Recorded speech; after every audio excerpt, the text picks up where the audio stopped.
If you find yourself having a hard time talking to your significant other, watch this video. My name's Chris, I'm a marriage and family therapist graduate, and I'm here to teach you guys some of the things I've learned when I was going to school. So when I was doing my internship and I was working with clients, a huge problem that would always come in is that couples would have a hard time talking to each other.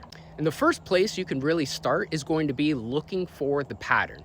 So when I say pattern, it means that you guys likely are having very similar arguments, probably about surface level things, really dumb small things that you're just like, why are we arguing about this?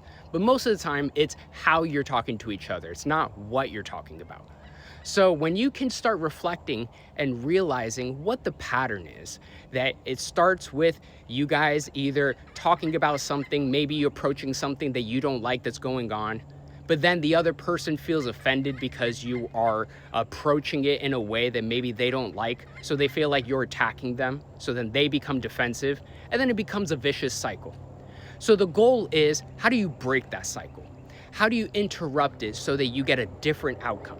If you think that doing the same thing over and over is going to change the outcome, you'll likely see with experience that it's not going to. So you have to do something different. The question becomes is what? And that's always different for each couples. But the more you reflect, the more you try to talk to your significant other about it, the more you're going to be able to potentially find that disruption to that pattern. And hopefully that disruption is going to lead to more of a positive conversation than a negative one.